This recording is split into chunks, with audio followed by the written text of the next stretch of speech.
All right, folks, welcome back to the Daily Destroyer, the DFS show on the Dynasty Warzone. As always, I'm your host at FF Tyler O, and joined, as always, by my man, Lou at Lou Dog Sports. Lou, how's it going, man? Good. Been a good week. It's been cold this week in Denver. And Same. so, since I have a dog, I have to walk him in the mornings. And every morning I wake up and I'm like, I have to put on the sweatshirt, and fall is here. But when fall is here, that means football. So at least there's that side to it, where on Sundays, you can have some good stuff to watch. All right, quick recap of week 2. Week 1, so it was a very successful week for me and not Lou. We flip-flopped in week 2. Basically, I played Kamara, and that was not the play. I went back to him. Shouldn't have done that. And Did you play Cup? And I did not play Cup. Yeah, Cup was the big one. Yeah, I did not play Cup again, and that was what hit me. I still won 30% of my head-to-heads, not enough to come out on top. But looking for a bounce-back week this week. How did week 2 go for you, Lou? It was pretty good. So, like you said, I played Cooper Cup in my cash team, and the rest of it was pretty solid. I enter some smaller tournaments that are like 10-mans and things like that, and my team was successful in those. I also won a ticket for a LOL DFS. That's League of Legends for those folks. Yeah, League of Legends. It was $100 ticket off of, I think it was a $9 entry. So in a couple weeks, I guess I'll have to get back into that and make a team. But at least it'll be free. It's $100 entry tournament, so it's probably 5-figure up top. So that'll be exciting. I'm hoping for you, Lou. I'm hoping. Let's jump into week 3. DraftKings main slates, usually talking cash games, but always some small entry stuff as well. Let's kick it off with the quarterback, sir. Let's kick it off at the top like we usually do. There's 2 interesting plays. I'm going to throw a third in there, even though he's not necessarily priced as a top quarterback, but I think he's in that top quarterback range. Those 3 are going to be Lamar Jackson against the terrible Detroit Lions defense at 7,800, Kyler Murray, who's been absolutely on fire at 8,300, and Josh Allen at 7K. Those are like the top 3 quarterbacks, let's say. Talk to me real quick about those 3. Do you have a favorite? This week, I kind of preferred Josh Allen, mostly because of price. Obviously, what Kyler Murray's been doing has been pretty amazing so far. He's not really running the ball as much as you might think based on his fantasy scores. He has 34 and 38 points, but he only has 5 rushing attempts in each of those games. So it does seem like he's running less, but he is running in the red zone, which obviously leads to more fantasy points.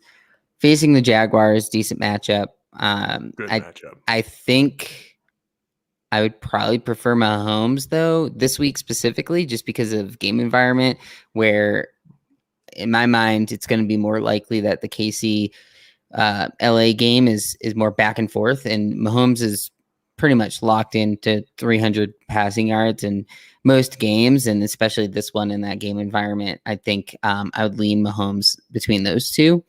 And then I just think for $1,200 cheaper, you can get Josh Allen, and there's a lot you can do with your lineup with those savings. And Allen's been okay so far. Like, he hasn't had one of his big games. He hasn't even hit 20 fantasy points yet. But this Washington defense hasn't been as great as we thought they were going to be coming into the season and what we saw last year.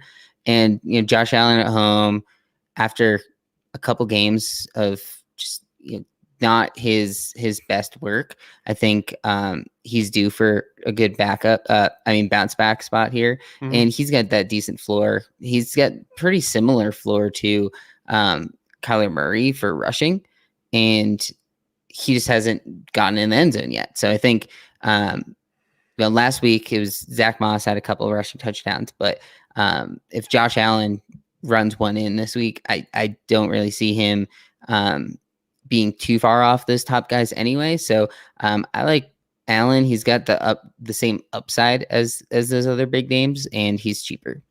Yeah, I mean, I think the thing with Josh Allen is, again, we haven't seen it yet. He's priced pretty low. I think if he was priced up at like 76, 7,700, I would not be even looking his way this week. I mean, the Bills defense has been playing pretty well. I mean, quarterbacks have not been scoring points on either side of the ball in Bills games thus far. It's just not been happening that often. I think the Bills defense is better than we thought. But again, like you mentioned, the Washington football team's defense has not been playing as built. So, like I said, the ceiling's there, the floor is there for 7K. It feels pretty good.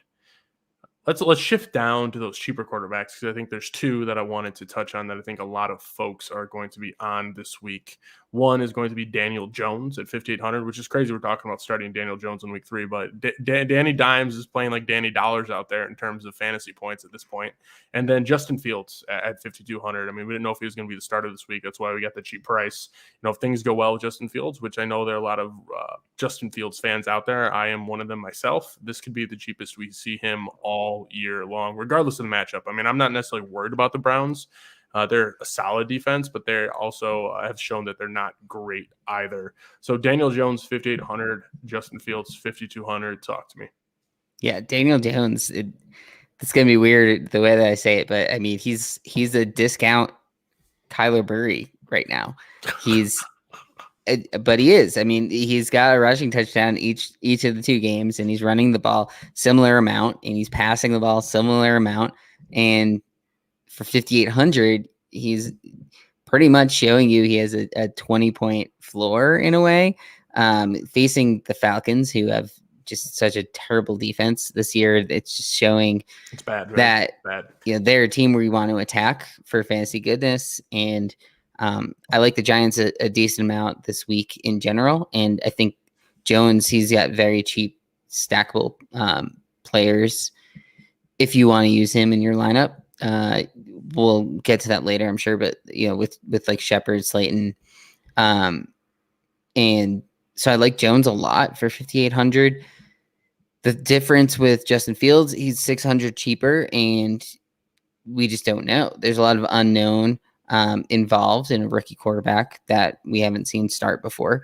But you know, he had 10 carries last week, and he's got like it's great. It wasn't even a full game; it was half a game, man. Yeah, and so is this going to be like a Jalen Hurts scenario from last year where he comes out in his first few games, he ends up running the ball just as much as he passes it, and then we're in a sense you have to treat him more like a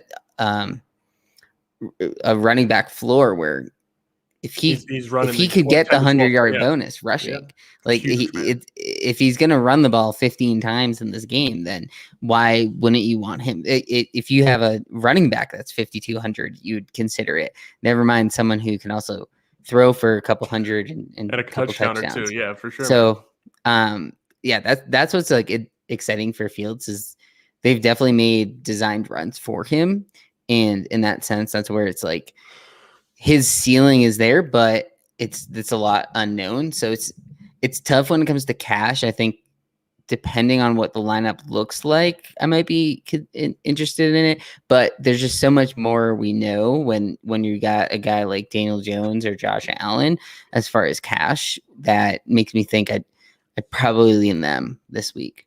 And I think, you know, with the known of Daniel Jones, I think also comes the floor. And that's what has me more on Fields than Jones. It's like we know Daniel Jones is susceptible to terrible play. We know he might not always run the ball. We know he's very much turnover prone. I mean, you look at like ever since he started, I mean, shoot, dude, he's had at least he's like averaged a turnover a game at least. And it's just not great. So, I mean, like I'm not bought in on Daniel Jones yet. At 1,500 is a nice price. And the matchup is great. The great matchup. Like he might not have a better matchup this season. Yeah. I would rather go Fields, but I also think that's me as somebody who's been a Fields fan, you know, since the offseason, even when he was in college. So I would much rather go Fields. I think Fields is the real deal. I think there's like a clip that came out today with Nagy talking about Fields where he's like, oh, like, you know, he's getting first team reps. And he's basically saying, like, paraphrasing here, obviously, that like, oh, like he's better than we thought. Like, oh my gosh, like he's actually really good. I'm like, well, no shit. You give him the reps and the dude is legit. So I'm definitely leaning Fields if I'm going cheaper at quarterback over Daniel Jones, but at the same time playing Lamar Jackson against the decrepit Lions or Josh Allen at 7K when we know the floor is there seems a bit more enticing for me personally. Yeah.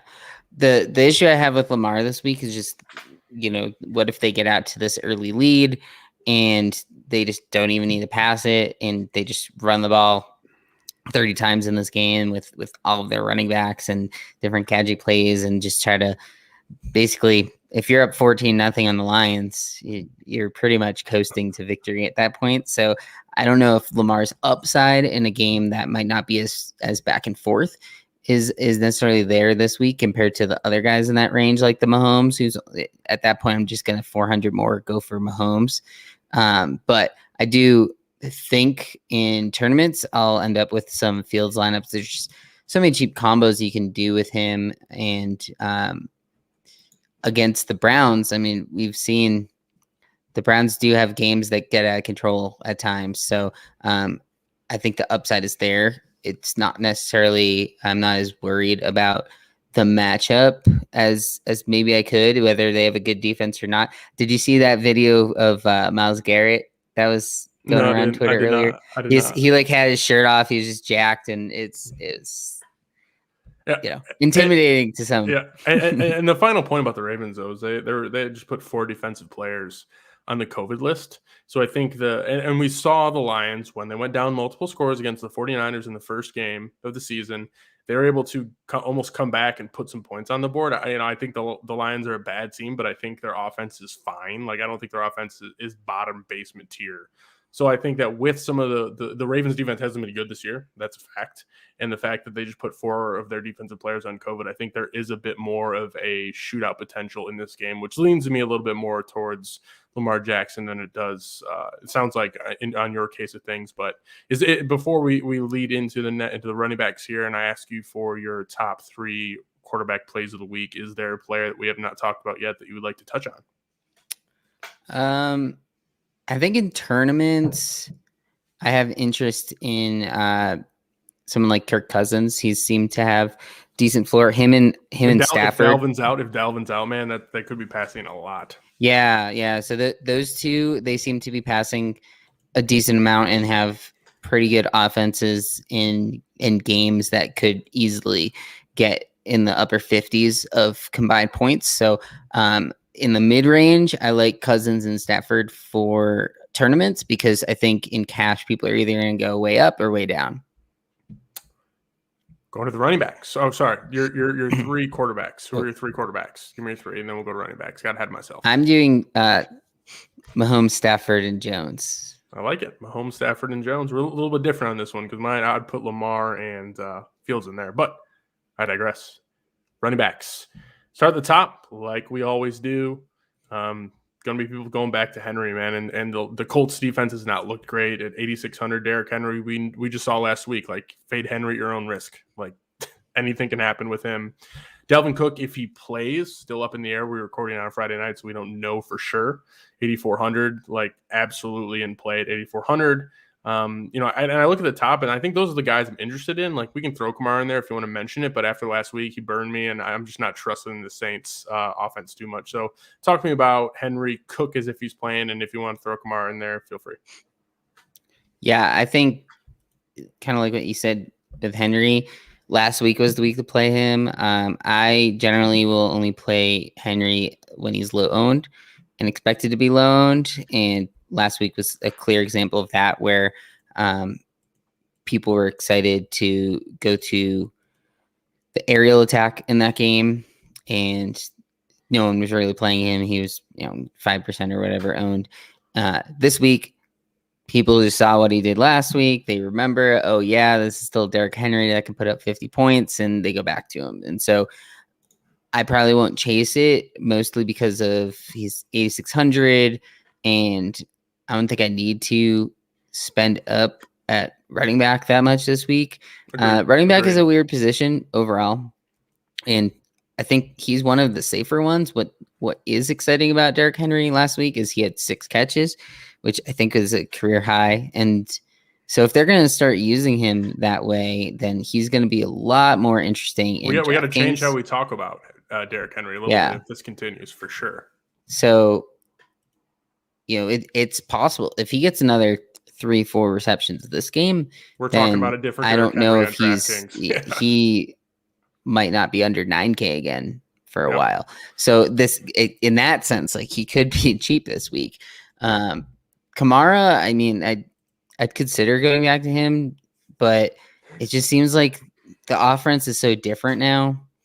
And against New England, those are types of games that just end up being super boring and there's not much action. And for 8,200, you're paying up for a guy who he only had 8 rushing attempts last week. So Kamara just, I don't know. We thought he was going to have this massive usage this year, and a great floor. So and it's not been. And last week was scary for those. You know, you walk into like Kamara, he's got a good floor, and it just did not happen, man. It for 8,200. I'm not playing Kamara this week. And obviously you're playing him in like season long, but it's just there's so many other ways to go to save some money at running back. Like so far, we can save some solid money at quarterback and save some solid money at running back. So it's going to make things interesting as we shift into the other positions here, Lou. But a couple of the guys I want to talk about as we move down the list just a little bit, guys that I'm looking at putting in my lineups, guys that I think are in good positions and are well priced. We'll start off with 2 of them. It's going to be Jonathan Taylor, 6,700 against Tennessee Titans, whose defense has been awful. And he's been getting it. I think he has at least 20 touches in both of his games. And I think the most telling stat in Jonathan Taylor is in 2 weeks, he's had 13 red zone touches, whether it be handoffs or targets, or let's just say 13 red zone looks would be the way I should frame it. Either targets, opportunities, exactly. Hasn't punched one in yet. And we know he's I don't know if I'm calling him an elite running back yet, but he's borderline, so he's due. And then Saquon Barkley. I mean, we talked about it with the Atlanta matchup. It's about as soft as it's going to get all year. 6,500. He handled pretty much majority of the running back snaps, and I think he saw 75% of those touches as well. So yeah, and he was off the injury report this week. So I think it's wheels up on Saquon Barkley. He is an elite back. He's borderline generational. Don't want to get into that argument right now, but 6,500 Saquon Barkley. We talked about Fields at 5,200. We may never see him this cheap again. If Barkley does what he's done in the past, we may never see a Barkley at 6,500 again. So Jonathan Taylor, 6,700. Saquon Barkley, 6,500. Talk to me about these 2 backs that I have some interest in. I think Barkley is going to be relatively common this week because of that workload, but I don't know. At the same time, he still doesn't seem like the same Saquon Barkley that we had a few years ago. Last week, he had 57 yards and he had a long of 41. So it's like, for the most part, he hasn't been very efficient with the touches he's getting. Like he's getting these opportunities. And then, like you said, with Taylor, I'm way more interested in Taylor than Barkley, I think. Okay. And also like with the game they're in, they're at Tennessee. Tennessee's defense has been a little iffy so far, but like Saquon's in that game that we've already mentioned. We want to be attacking the Falcons defense. So I have interest in them both for cash, but kind of the idea it's Barkley, the price for 6,500 seems too good to really pass up in that matchup. I might prefer Joe Mixon. I was just about to bring him up. Isn't Joe Mixon the same thing as Barkley right now? Like the same reasoning as you would play Barkley, you're paying Joe Mixon. Arguably, I think he's getting a little bit more work than Barkley has. Didn't he have 100% of the running back touches last week? I'm not certain, but it was absolutely up there. I mean, he had 29 attempts, 4 targets in week 1, and 20 attempts and 2 targets in week 2. I mean, the usage is absolutely there with Mixon. And he's got a little tougher of a matchup with the Steelers. Like the Steelers, I mean, they're tougher than the Falcons. Like that's for sure. That's a fact. But I mean, might end up playing both. Like the 6,300 is such a good price for Mixon, I think. And it just seems like DraftKings is going to keep pricing him there, even though, week 1 he had 28 points. So it's the upside is definitely there for Mixon if you trust the Bengals offense in general. But yeah, I'm not sure. I think if I'm paying in that range, I might just go up to Eckler. Like Eckler's in a great matchup. Certainly it's going to be a high scoring game. And, in the past, we've targeted pass catching running backs against Chiefs. He had 9 targets again last week after 0 in week 1. So, I mean, Week 1 was more of a fluke. We've decided, and I feel comfortable saying that. So I mean, I feel safer paying 500 more off of Taylor to pick up Eckler. And then Clyde Edwards-Helaire. I think he's a bit of a polarizing running back right now. I think people who drafted him are a bit disappointed, but at the same time, he's getting decent looks. Like, obviously, it hasn't been ideal as of yet, but things could be coming because he is dominating in terms of running back snaps. It's just not happening for him for some reason. But at 4,800 in a game that I believe is got a crazy over, I think that game might be over like 50, like 55-ish right now. I think. Yeah, 55 right now. And I know that, like, Kelsey and Tyreek are the number 1 and number 2 weapons by far. They were looking, Mecole Hardman's way. Like, he's clearly lower on the pecking order. But still, man, I mean, 4,800 in a game where there's a 55-point over-under, I expect there to be a decent Clyde Edwards-Helaire ownership in week 3, especially at the 4,800 price. Your thoughts on CEH? Yeah, I think if he was 5,500, we wouldn't even consider him. Fair. In a way. Fair. Like, I think it's just the price being under 5K is why we consider him. But I feel like this is the same scenario every week that we look at him. It's like, would you be surprised if he comes out of this game with 2 touchdowns? No. Would you be surprised if he had 5 catches in any game or 100 yards in any game? No. But the thing is, like, his downside risk is there and we've seen it. We've seen the downside risk. Yeah. And it just seems like when they're around the end zone, they're more focused on, let's pass to Kelsey by here, or they could do designed runs for Tyreek Hill or Mecole Hardman. And so that's where, like, his floor is much lower than a lot of these other guys that we've been talking about. 3.6 DK points last week. The floor is not safe. The floor is bad. So I kind of like the pivot of Sony Michel for that same price. Ooh, it's if a hot Henderson one. misses. Talk to me a little bit about this one, because Tampa Bay Bucks run defense is elite. So it's a little bit of a hot take, yeah. But I just think, like, if you see a lot of other people that have a very similar build as you, and they have CEH, but you have Sony Michel, and Sony Michel is the one that has 50 yards and 2 touchdowns. That also breaks up a lot of the game stacks that might be with Stafford or Brady from that game. Mm-hmm. Like, if Sony Michel comes out of that game with 2 touchdowns instead of, say, Cooper Kupp, then all of a sudden, like, you're doing a lot better. And if because CEH only gets 10 right? points. Yeah, but if CEH, even if he has like 50 yards and 1 touchdown, if CEH has 10 points and Sony Michel has 11.5, you're ahead of all those CEH lineups as well. So that's where I like him as a pivot play.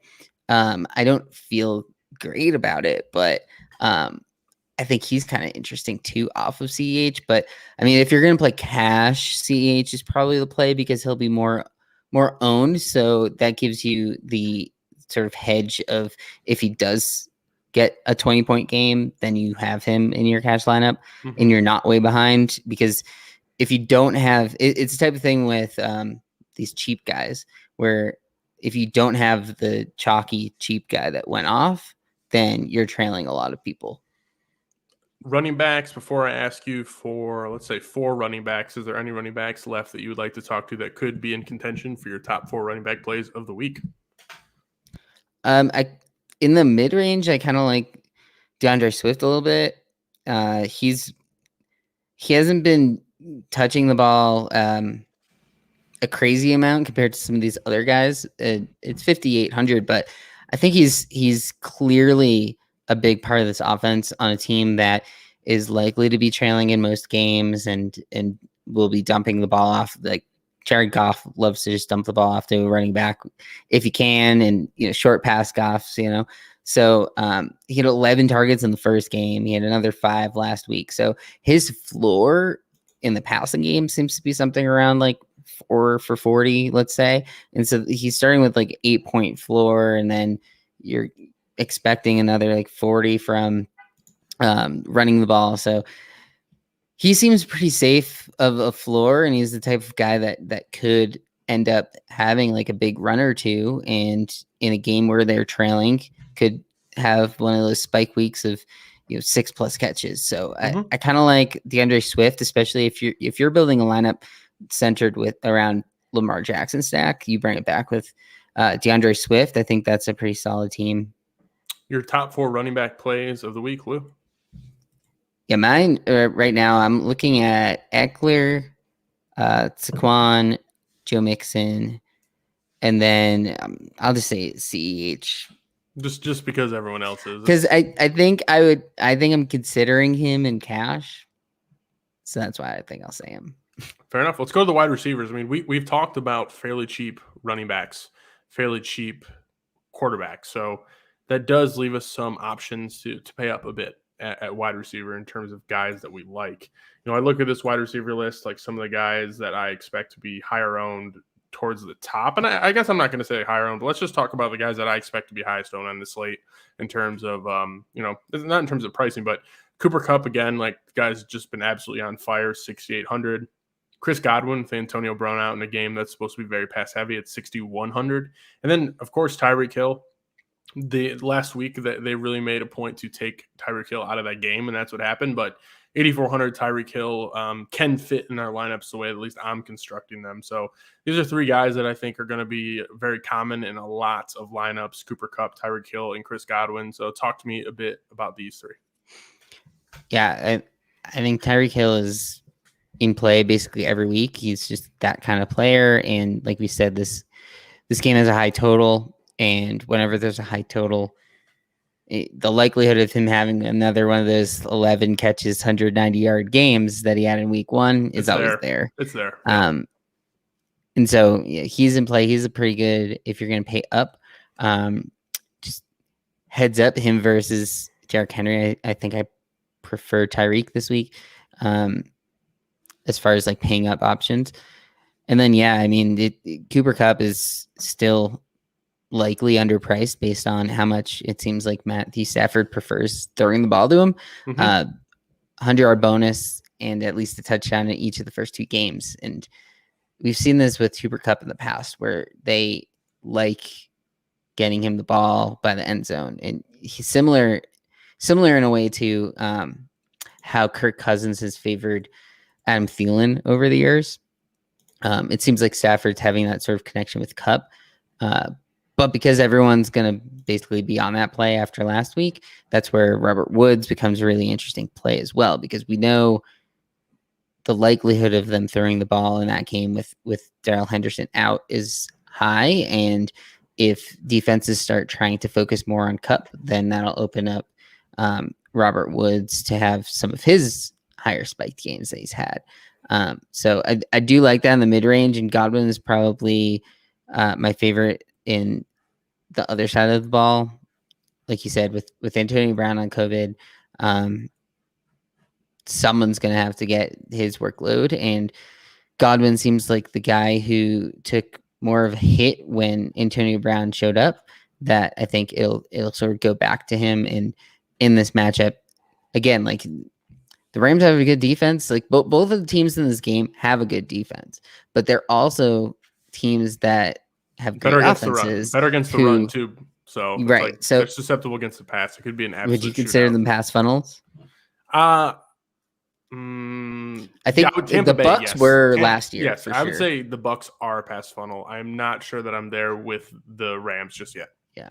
So, I mean, I like going after that in that game, and like I said, like I don't know if many people are going to be playing Brady and Stafford in tournaments, but they're great plays because that game could easily go off. It could also be a 7-10 game.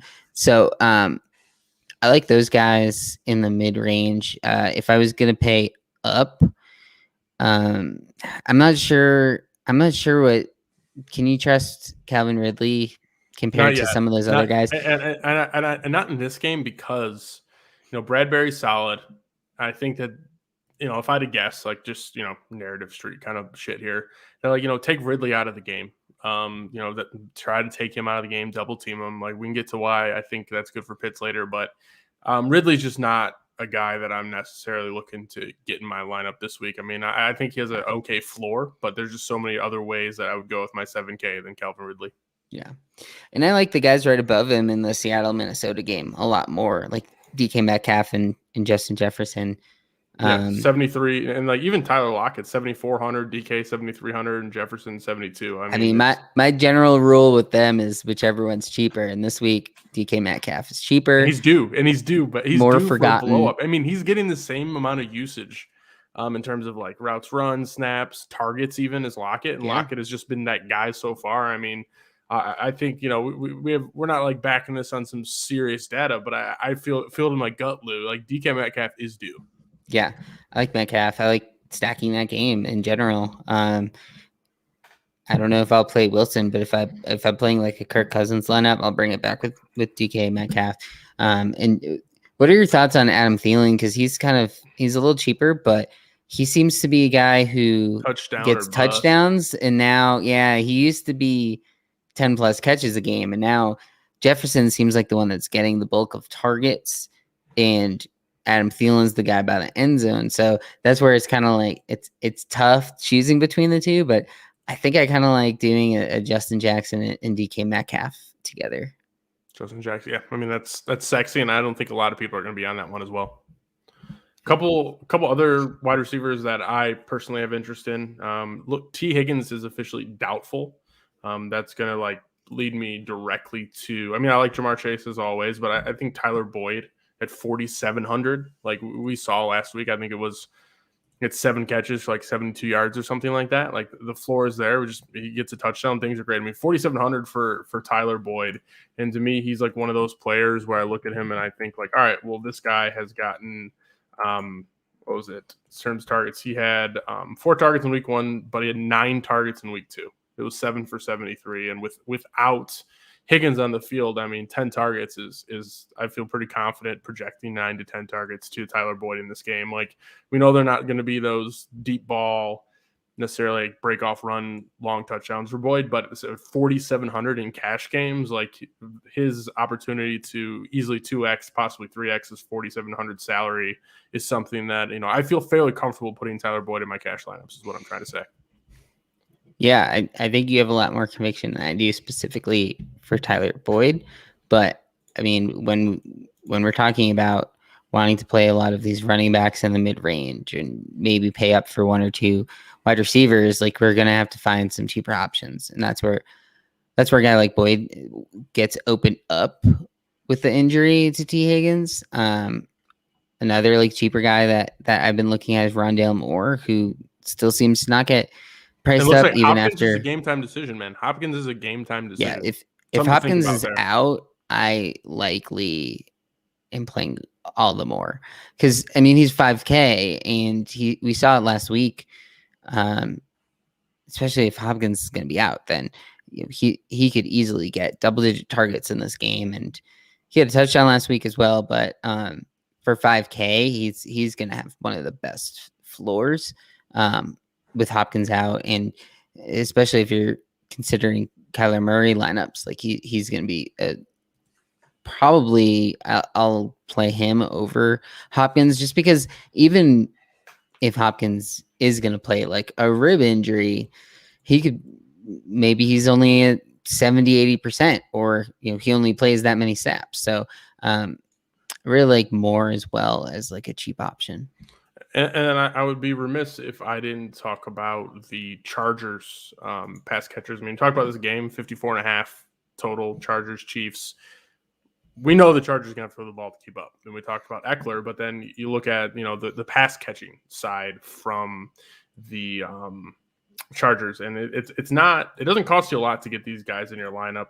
I believe, I'm just Keenan Allen's price surprised me that it was under 7K. I expected it to be like 7K flat 60, or whatever. Yeah, I mean, Mike Williams is 6,400. He's actually out targeted Keenan Allen to date. I don't expect that to keep going, but I mean, they have made a concerted effort to get Mike Williams involved in the offense, and it is shown through 2 weeks. So 6,400 for Mike Williams and Keenan Allen at 6,600. I think like just considering the price difference, like I'd probably lean Keenan Allen, but at 6,600, like Keenan Allen is, in my opinion, a bit of a glaring value in a game where we expect a lot of points.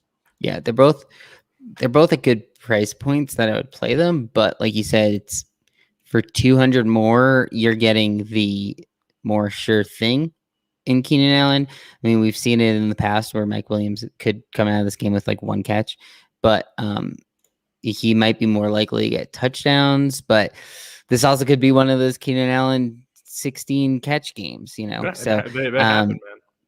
Yeah, I think between Eckler, Allen, and Mike Williams, one of them is getting 20 points this week in that matchup. So it's kind of like choosing which one you want. But yeah, I like Keenan a lot this week.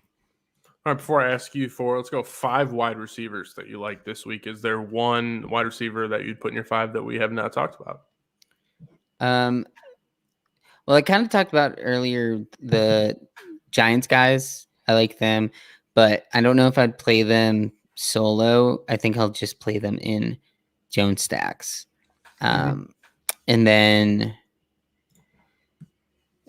maybe Slayton by himself because he's only 4,600.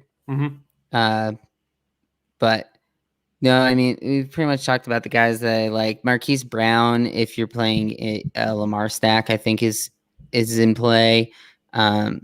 He's been targeted a lot, but he might be regressing a little coming up because he has back-to-back weeks with a touchdown, and we've seen it before where his runs don't necessarily last very long and his duds hit hard. So he's at a price at 5,600 that is probably worth playing, but there's definitely risk of him having a weak game, especially in that matchup. As I mentioned before, if they get out to an early lead and he wasn't involved at the beginning, then he could easily come out of the game with only, say, 2 catches.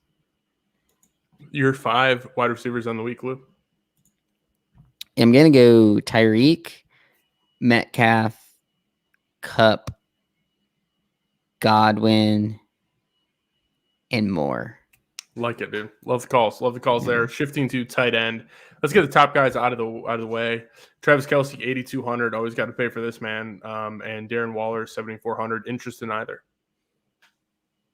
I think I have interest in both, which I don't usually like paying up at tight ends, but this week it seems like you can fit it, and it seems like they're worth spending for. I mean, we just went through the other positions, and how many other guys at 7,400 were we interested in at all? Like, I mean, you got Eckler was 7,200, and some of those other wide receivers. But I mean, this is a week with Kelce that if I only play one person from that game, it might end up being Kelce, like in a lineup.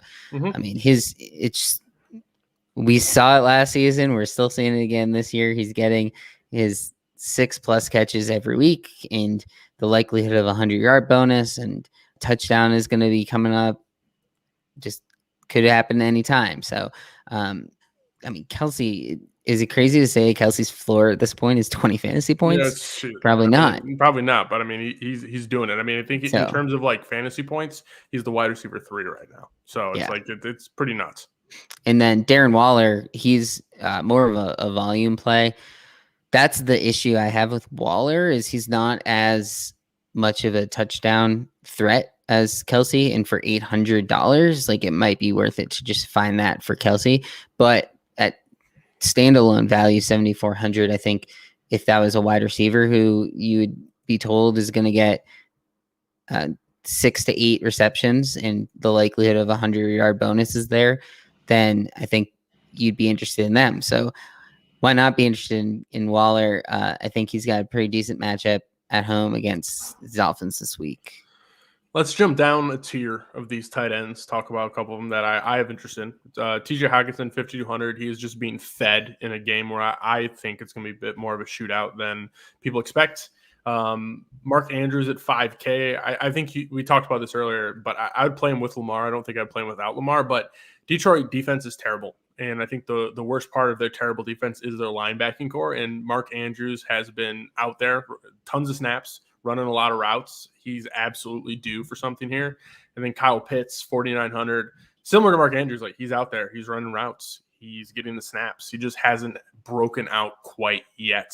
And I think that the Pitts breakout is going to happen sooner than later. I mean, we know he has it in him. So there's this kind of mid-range of tight ends with Hockenson at 5,200, Mark Andrews at 5K, and Kyle Pitts at 4,900. Three guys who are fairly affordable, and I think all are in some pretty good situations this week. Interest in these kind of middle-tier tight ends, Lou? Yeah, I think you're going to get the most leverage with Andrews, specifically because I think the most common cash play of them is going to be Hockenson. And so you're just taking another guy in that game. And if you're already liking Lamar, then Lamar, I generally like stacking Andrews in Lamar lineups. I'm less of a fan of playing him standalone, but fair enough, because I think you're playing him mostly for the touchdown upside. So when Lamar's throwing touchdowns, you're getting the double dip there. Pitts is in a great spot. He's up there in the air yards model. He's, for as quote unquote bad as he's been, I think maybe he's not the tight end one that people were drafting him in like dynasty leagues and in some regular drafts. For sure. But I mean, for a rookie, like any other rookie, if they weren't as hyped up as he was, if there was a rookie, like say last year when Logan Thomas had 2 weeks like this, we all of a sudden were talking about him. He was like in the 3Ks. So I think just the fact that Pitts has been more hyped going in, that his 7 and 12 point performances were kind of looked on as maybe underwhelming. But I think if you're going to tell me that a 4,900 tight end can get you 5 catches and 70 yards, and it's in the game against the Giants that they're going to be playing, then, I mean, that's pretty enticing to me. 14 targets through 2 games. So I like Pitts in that game. I think he's probably my favorite bring back option in my Jones stacks.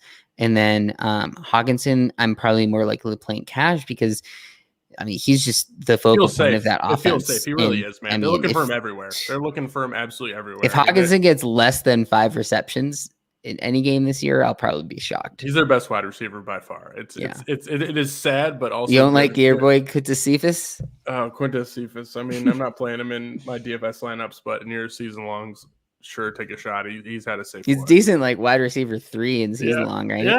I think he's at double digit in PPR. Anyways, let's move on. So we've talked about the top end guys, the middle tier guys, the tight ends. If you're punting tight end, I personally don't find myself needing to punt tight end because there is some value to be had at quarterback and the running back, and to an extent wide receiver this week. But if you were to punt the tight end position, do you have a favorite, one or two? I think an interesting one that you would probably agree on, since you're on Fields, is Cole Kmet, 3,200. You know how I am a homer for rookie quarterbacks and their tight ends, but I mean, Cole Kmet last week did nothing. But week 1, he had 7 targets, he had 5 for 40 line, and I think he's facing this Browns defense in a game that we could see some decent amount of scoring, and we're interested in Fields already, then why not look at someone like Kmet who you can stack with Fields? And you could do a stack like Fields, Kmet, and Allen Robinson, and that's what, like 11, that's like 14.5K versus that Cousin stack that I named is like 21K. Mm-hmm. So it's a really cheap way to stack and be able to get in those guys like a Tyreek Hill with an Eckler correlation, or maybe you want to play Derrick Henry in a lineup. And so I think Cole Kmet really opens a lot of that up for you.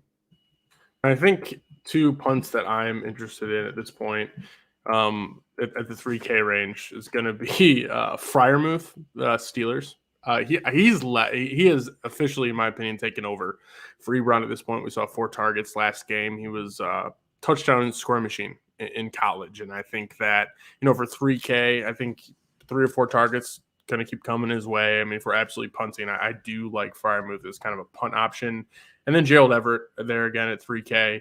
He's really, like, the distance between him and Disley has been growing in terms of him being the number 1 tight end there.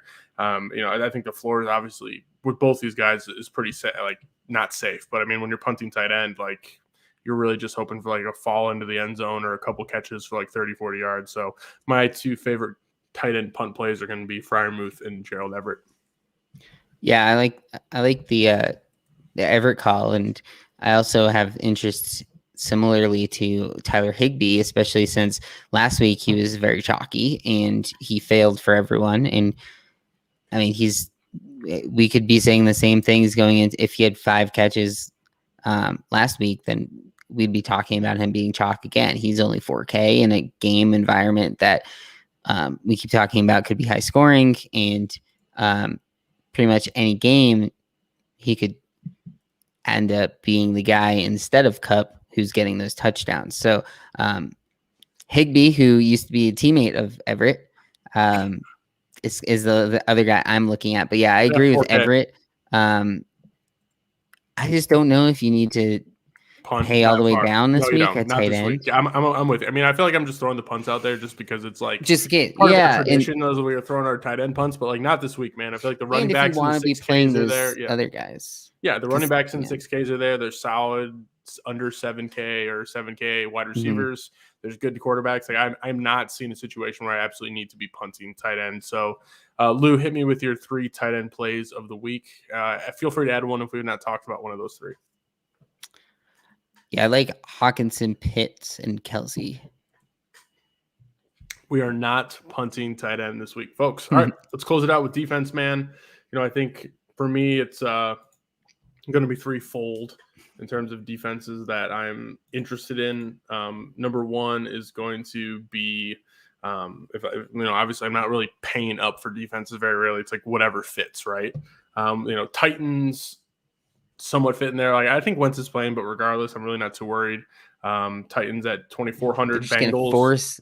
They're going to force him out there. Yeah, and Bengals 2,100. Like I'm not a huge believer in the Pittsburgh offense right now. Like Big Ben off the injury report, but still a little bit banged up. No Deontay Johnson. We know the line's bad.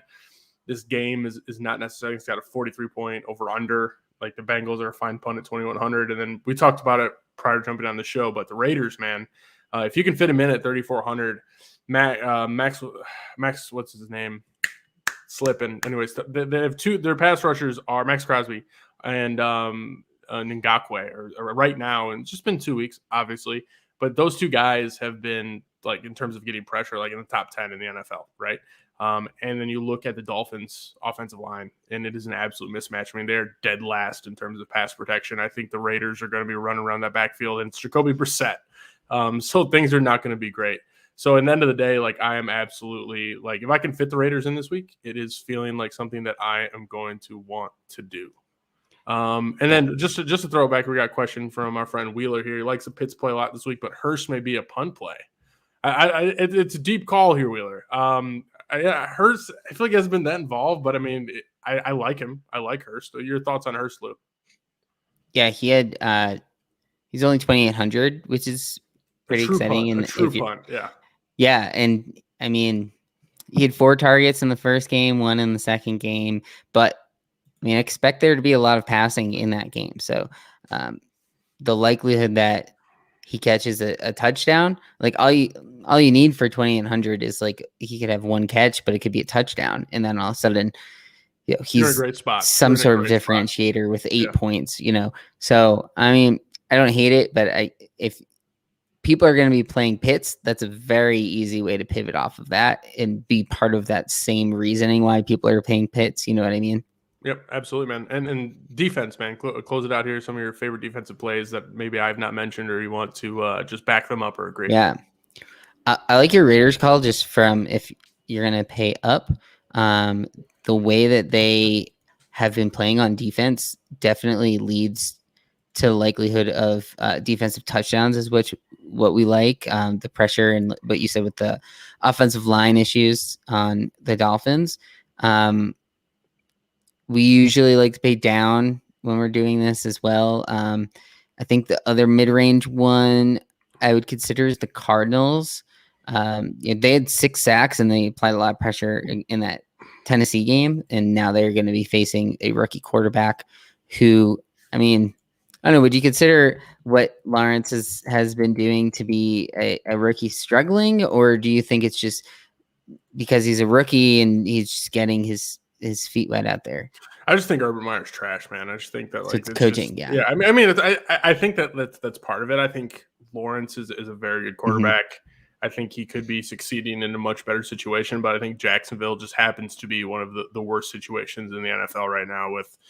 It's just bad, man. Everything I've been seeing, Urban Meyer, it's brutal. It's not the person that you want to be coaching you. So yeah, I mean, Cardinals are likely, at least as of now, they're my survivor pick this week. I really like them in survivor.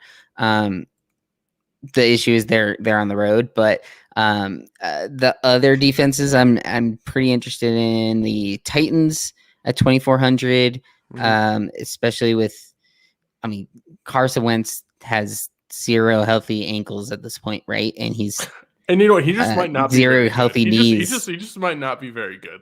He might not be. And if he gets pulled mid game, like then you got Easton's coming in, and so Titans defense. I had them in a lot of season long too, and they haven't really been that great overall. But I think they have a good matchup. They're at home, and I think they're all right for the price. And then Bengals is the other one that they're 2,100.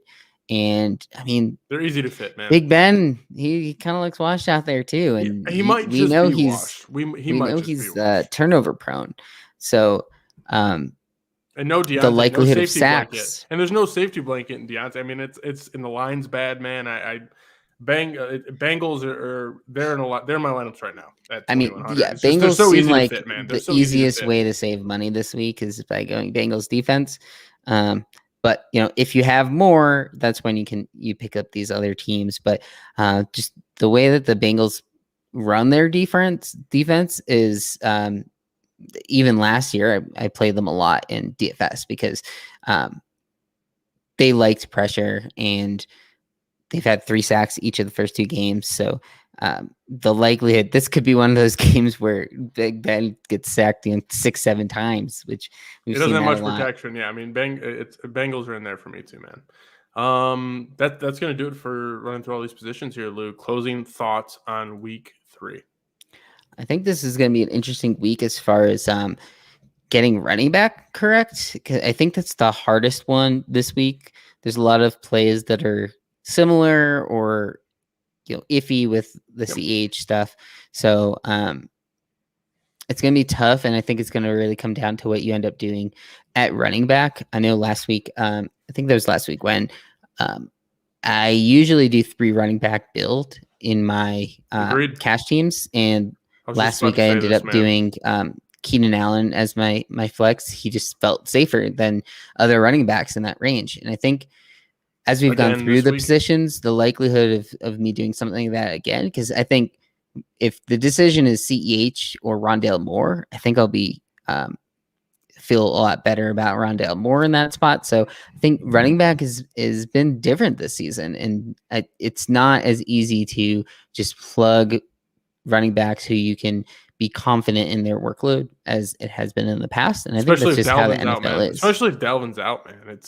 It's one of those situations where Dalvin is out. Does Madison become a pretty good play though? 6K, I think, maybe, but at the same time, he's nothing special. Yeah, they've already priced it in. It's not something that I'm necessarily interested in.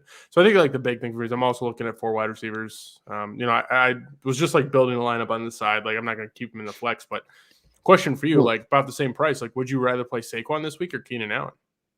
Yeah, I mean, personally, I'd rather play Keenan Allen, but I'm a guy that I just remembered we didn't talk about Osborne, did we? No, I think we talked about a pre-show, but we didn't. 30 is great. 3,500 for a guy who, honestly, does he actually have a floor of 5 receptions? Hasn't he? I think the stat with him, it was something about he's a very high what was that catch rate. It was he also has he has an 18% catchable balls, 18% target share through 2 weeks. He's playing 75% of the snaps so far this season.